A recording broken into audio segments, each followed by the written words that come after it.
Assalamualaikum warahmatullahi wabarakatuh. Salam sejahtera untuk kawan baik semua. Salam menjernihkan pikiran dan menebar kebaikan. Kawan baik, tanggal 19 Oktober 2023, tepatnya pukul 8 besok, pasangan Anies Rashid Baswedan dan Muhaimin Iskandar atau biasa disingkat Anies Caimin atau Amin, akhirnya sudah memberikan pemberitahuan kepada Komisi Pemilihan Umum bahwa keduanya akan mendaftar sebagai pasangan. Pasangan ini sebagaimana diketahui diusung oleh Partai Nasdem, Partai Kebangkitan Bangsa atau PKB, dan Partai Keadilan Sejahtera PKS. Yang boleh mengusung memang hanya partai-partai yang sudah memperoleh suara di parlemen atau di pemilu 2019 yang lalu.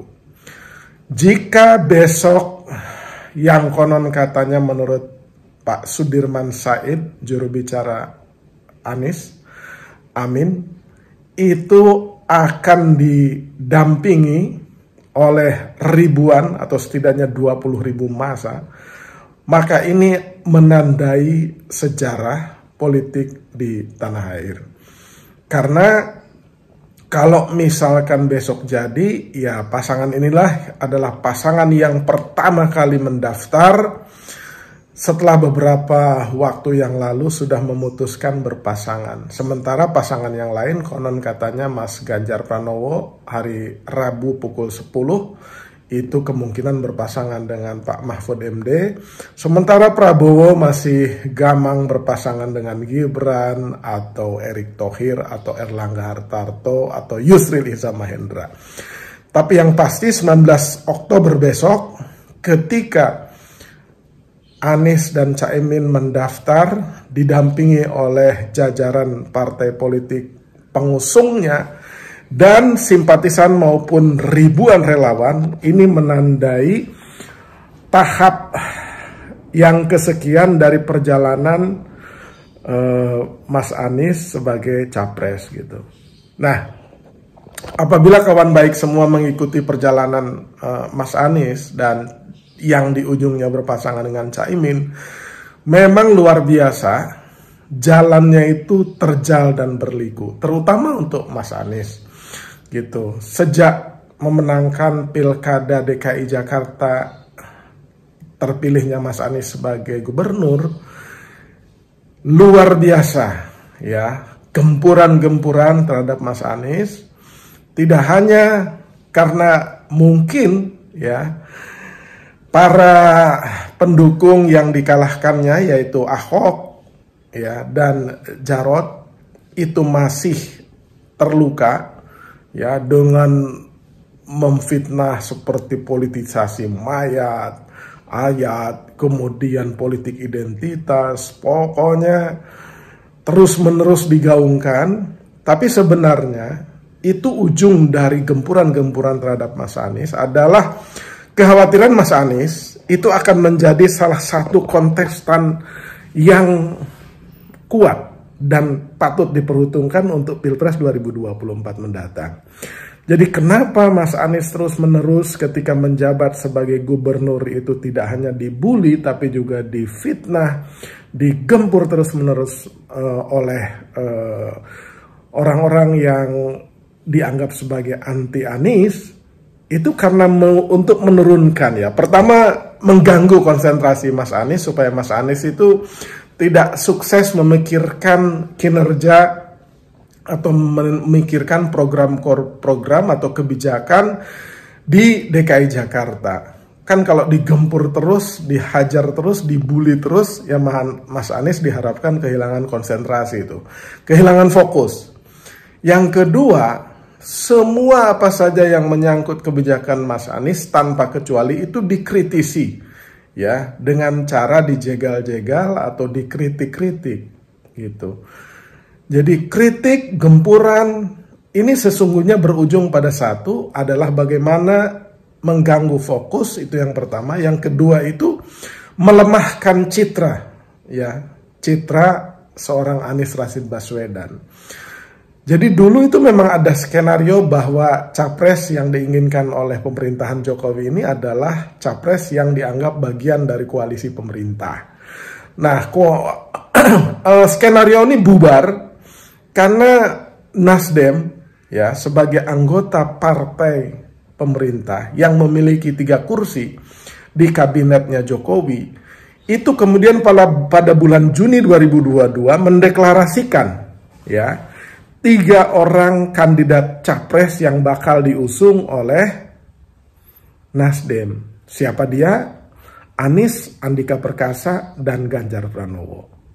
Ya, nah, deklarasi atau pengumuman Nasdem ini membuat sejak itulah relasi antara Nasdem dengan Jokowi dan koalisi pemerintah yang lain itu memanas dan bersih tegang. Bukan rahasia lagi, ya, bukan rahasia lagi kalau Pak Jokowi itu hanya mengendorse 2 capres, Prabowo dan Ganjar Pranowo. Jadi Mas Anies itu terkesan adalah capres yang tidak dikehendaki oleh Pak Jokowi. Parameternya apa? Parameternya lebih banyak pertemuan antara Jokowi dengan Prabowo dan Jokowi dengan Ganjar ketimbang Jokowi dengan Anies gitu. Ada saja acara-acara atau alasan untuk pertemuan tersebut dibuat dan dipertontonkan kepada khalayak melalui video maupun foto dan pemberitaan, sehingga wajar kemudian publik menyimpulkan bahwa Jokowi hanya mengendorse Prabowo dan Ganjar. Bahkan di beberapa kali kesempatan Pak Jokowi terang-terangan tindak tanduknya bahkan mengucapkan itu kode-kode yang mendukung, ya, Prabowo dan Ganjar. Sementara dukungan terhadap Mas Anies atau endorsement terhadap Mas Anies itu tidak pernah keluar dari ucapan Pak Jokowi. Nah, kemudian pada bulan Oktober, 3 Oktober, akhirnya Nasdem secara resmi mendeklarasikan Mas Anies sebagai capres. Nah, kontan saja pengumuman ini juga semakin memanas gitu, dan gempuran terhadap tidak hanya terhadap Mas Anies tapi terhadap Nasdem itu semakin masif. Ya, ujung cerita dari gempuran-gempuran yang semua kita melihatnya sungguh memprihatinkan terhadap Nasdem itu ketika 2 menterinya dari 3 menteri, jadi 2 dari 3 menteri Nasdem di kabinet saat ini itu sedang berproses menjadi tersangka dan terdakwa. Itu kasusnya kita sama-sama tahu gitu. Tapi menteri-menteri yang lain dari koalisi pemerintah, meskipun dugaan-dugaan kasusnya itu mencolok mata, ya itu aman-aman saja. Makanya Rocky Gerung itu mengistilahkan korupsi dalam pelukan koalisi gitu. Itu satirnya Rocky Gerung itu. Nah, jadi salah satu, ya, atau satu-satunya partai pengusung dari koalisi Anies yang digempur tak habis-habisnya itu ya Nasdem gitu. Dan menariknya justru kita menghormati dan mengapresiasi partai Nasdem, ya, dan Pak Surya Paloh itu tidak pernah bergeser seinci pun dari komitmen terhadap dukungan kepada Mas Anies Rashid Baswedan. Ini mengajarkan kepada kita semua bahwa ketika putusan sudah diambil dan ia yakini bahwa itu putusan benar untuk kebaikan bangsa ini, Bang Surya tidak pernah seinci, sesenti pun mundur dari putusan ini dan terus maju. Bahkan manuvernya ketika terus-menerus diancam oleh Demokrat akan keluar dari koalisi perubahan kalau AHY tidak menjadi cawapres, ia dengan lincah bergerilya ke PKB dan ya mengambil Caimin sebagai cawapres. Tetapi ujian-ujian kepada Mas Anies itu kalau dihitung ya isu-isunya itu kan banyak setelah saya sebutkan tadi, politisasi ayat dan mayat, politik identitas, radikal-radikul, kemudian kasus-kasus korupsi juga coba dihubung-hubungkan.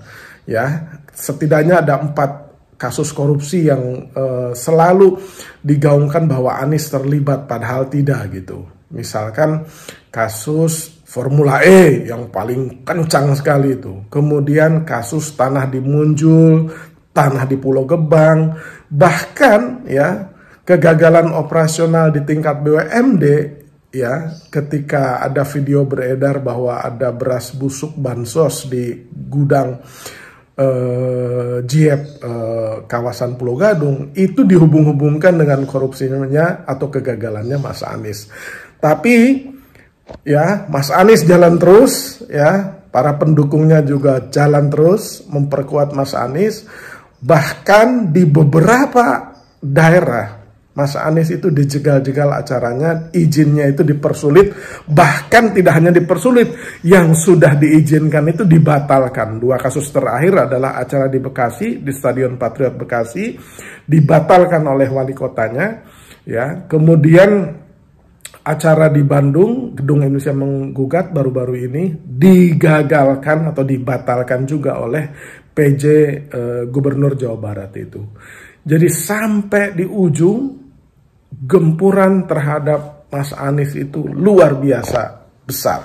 Belum lagi ada beberapa lembaga survei yang sepertinya mendesain dan membangun opini bahwa Mas Anies itu lemah, tidak kuat gitu, selalu di urutan buncit. Bahkan persentasenya ya, salah satu lembaga dengan wawancara telepon itu persentasenya di bawah 15%. Jadi opini-opini ini tujuannya ya cuma satu, membangun persepsi dan narasi kepada publik.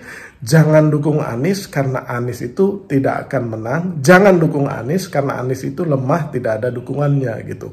Bahkan ketika Caimin dideklarasikan pada awal September yang lalu, ya gempuran itu semakin keras. Dan uniknya itu gempuran justru datang dari lembaga survei dengan membangun narasi dan membangun opini bahwa adanya Caimin dan PKB ke kubu Anies itu nggak ngefek katanya, nggak ada dampak gitu ya. Dan itu sangat telanjang dan sangat disayangkan kalau ada lembaga survei memang yang niatnya itu membangun persepsi Anies agar lemah, dan itu terlalu telanjang gitu. Masyarakat melihatnya kalau lembaga survei yang seperti ini, ya ada banyak lembaga survei yang baik dan objektif, berpikirnya jernih dengan data yang memang apa adanya, tapi tidak tertutup kemungkinan ada lembaga survei yang bermain-main, ya menggadaikan ilmunya untuk membangun narasi negatif kepada pasangan Mas Anies dan Caimin ini gitu. Dan itu amat sangat telanjang ya kan, baru deklarasi beberapa hari langsung bikin survei, kemudian membangun narasi dan persepsi negatif bahwa Caimin dan PKB nggak ada pengaruhnya terhadap